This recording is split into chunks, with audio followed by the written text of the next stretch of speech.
Okay, so now we are entering into the next four chapters of Harry Potter and the Sorcerer's Stone. It's me, Ray, and Karina, to kind of give our impression of what we think of these chapters.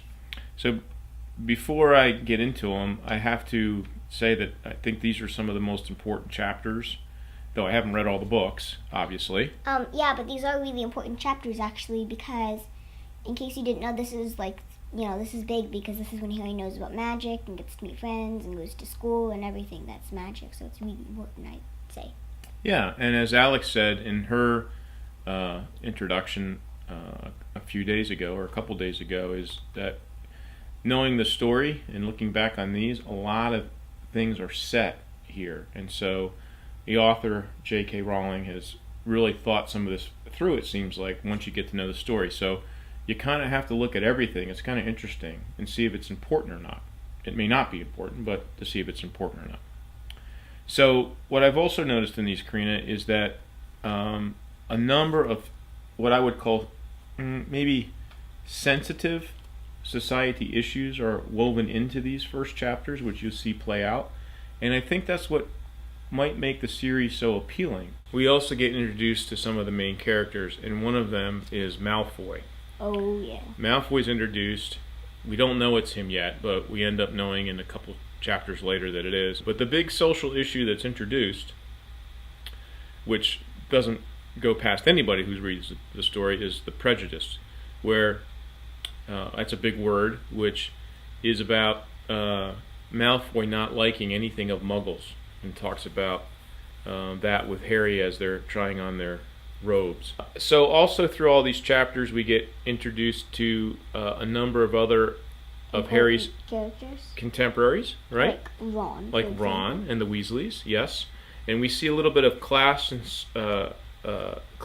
difference here, where Ron's talking with Harry, and he's a little embarrassed about the means of his family. He kind of talks about being poor. Mm-hmm. But we also meet Hermione. Oh, yeah, and it's funny because it's sort of obvious Ron doesn't really like Hermione, because he says, I hope, when he meets her in the train, he's like, phew, I don't hope I ever have to put up with her again, because he doesn't want to be in the same sorting place as her, because obviously, Ron does not particularly like Hermione, it seems. Because why? Because she's kind of snobby and know-it-all-y? Yeah. Yeah. And bossy. And Ron has a little bit of self-doubt, which is the other thing that's interesting to me, is that you see a lot of self-doubt in Harry. Mm-hmm. Right?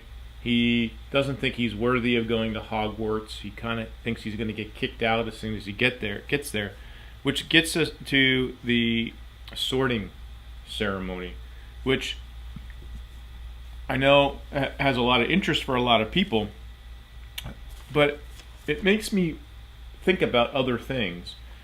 All the kids the first years were nervous about it because they thought they might have to do something. Remember, Ron said his brother told him he had to do something that was really painful, right?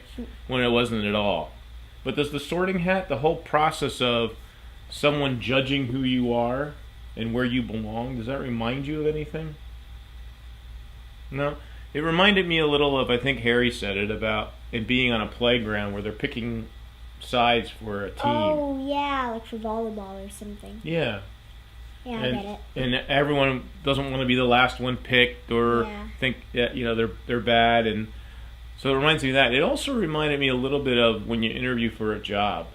No one knows you, and it's the first impression, and they try to find out about who you are, and they're making a decision, and you're nervous that they're not going to really know how good I am and what I'm about, and you might really want the job. So it kind of reminded me of that too a little bit. So now when we're entering towards the last chapter, we get to the Potions Master, which is Severus Snape. And it's sort of obvious at first that Harry does not like Snape, and that Snape absolutely hates Harry, you know? Mm-hmm. But one thing that's interesting is that when Harry goes in there, Snape seems to favor the Slytherins because he's like the, big guy, you know what I mean? He's the teacher or the professor that oversees that house, yeah. Mm-hmm. And they took points away from Harry and Ron for things that they didn't think they should have gotten points taken away of. And I noticed that too. It was interesting to me that right away, like immediately, Snape Hates Harry. hates Harry. It wasn't like, I think it said in the book, dislike, right? Mhm. It's hates. And Harry seemed to get that right away. But there was this also little scene when they were at dinner the very first time when Harry saw him. What happened? Do you remember? So Harry was looking at the teachers after he was sitting down eating, and his eyes met Snape. Do you remember this? Yes, I do. And what happened? Then that's when he decided he wouldn't like Snape. Yeah, and his scar hurt. Mhm. Remember, he had the searing pain. So that relationship with Snape, and why he hates Harry so much, but seems to favor Malfoy, even though Malfoy's not doing what he's supposed to do, and it's obvious to everyone. Will be interesting to see why does he automatically hate Harry so much. And there's the whole thing with Gringotts. Is that what it is? Gringotts? Gringotts being broken into. And is that the place they were that was empty where Hagrid had just been? We don't know. Bye.